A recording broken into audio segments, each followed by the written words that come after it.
जिस तरह की स्थितियाँ पूरे समाज में, पूरे विश्व में व्याप्त हैं, जिसमें मुख्य रूप से आज हम सभी के सामने एक बहुत बड़ी समस्या है, कोविड।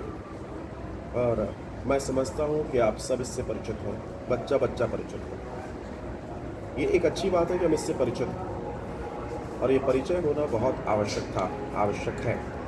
इस बात को हम समझें, जानें और अपने जीवन में इस बात का चिंतन ज़रूर करें कि ये जो समय है, इस समय को हमें कैसे जीना है।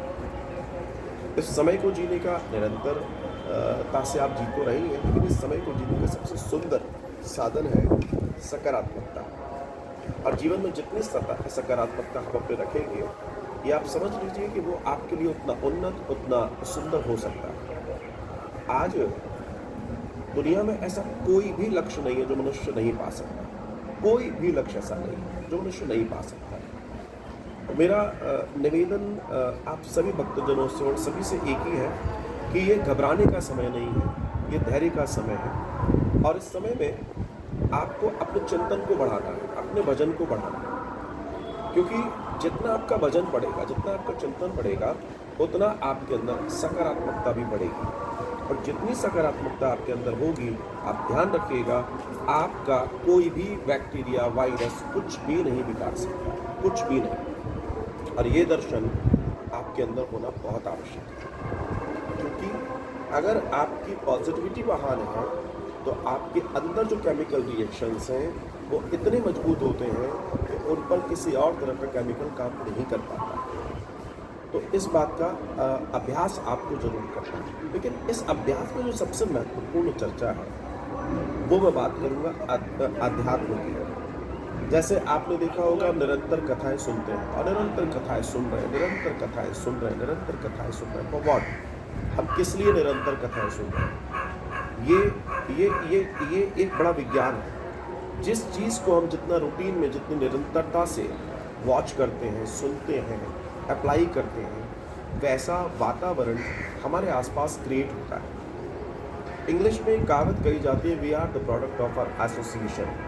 हम अपनी एसोसिएशन, अपने माहौल का उत्पाद होते हैं। ध्यान रखिएगा, हम सभी अपने माहौल का उत्पाद हैं। तो आप कैसा उत्पाद बनना चाहेंगे? भयग्रस्त या आनंदग्रस्त? समझिएगा, भयग्रस्त या आनंदग्रस्त। तो आज भय व्याप्त है, लेकिन इसमें आनंद कहाँ से खोजना है? इसमें आनंद खोजना है आध्यात्मिक प्रक्रिया से। आप जितना आध्यात्मिक होंगे, भजन, कीर्तन, सत्संग, कथा, प्रसंग, ध्यान, तप, जप, ये जितना आप बढ़ा लेंगे, आप उतने उन्नत, उतने समृद्ध और उतने शक्तिशाली हो जाएंगे। हमारी शरीर की सबसे ज़्यादा शक्ति अगर कहीं एकत्र होती है, तो हमारे ब्रेन में होती है, क्योंकि यही समस्त क्रियाओं का संचालन करने वाला है। तो आपके मस्तिष्क में अगर आपने ठान लिया कि आप प्रसन्न हैं, तो आप प्रसन्न हैं। मैं एक छोटा सा उदाहरण आपको देता हूँ। कभी कभी आप सुबह बिस्तर से उठते हैं और आपको लगता है कि आज स्वास्थ्य ठीक नहीं है, और आप देख रहे हैं सारे दिन आपका स्वास्थ्य ठीक नहीं होगा, क्योंकि वो विचार आपके साथ आते हैं। वहीं आप सोचते हैं कि आज बड़ा आनंद है, आप देखेंगे सारा दिन आपका आनंद में गुजरेगा। चलिए आपको इसमें एक और उदाहरण मैं देता हूँ। कभी कभी आपने नोटिस किया होगा, जब आप बिस्तर से उठते हैं तो आपके मन में कोई गीत, कोई भजन आ जाता है। आपने नोटिस किया, वो सारे दिन आपके साथ चलता है, वो आपको छोड़ता नहीं, निरंतर वो भाव आपके साथ बहता रहता है, बहता रहता है। ये मन का विज्ञान है, और यही मन का विज्ञान हमें मजबूत करता है। अगर हम पॉजिटिविटी में लें, तो हमें क्या करना है? अपने मन को मजबूत करने के लिए आज के परिवेश में सबसे ज़्यादा अध्यात्म की ज़रूरत है, स्पिरिचुअलिटी की ज़रूरत है। स्पिरिचुअल पावर दुनिया की एक ऐसी पावर है जिसके आगे समस्त पावर, सारी की सारी ताकतें फेल हैं। ये ध्यान रखिएगा। तो अपने जीवन में निरंतरता से आप जितना स्पिरिचुअल की ओर, अध्यात्म की ओर बढ़ सकते हैं, ये समय वो है। इससे सबसे बड़ा फायदा क्या होगा?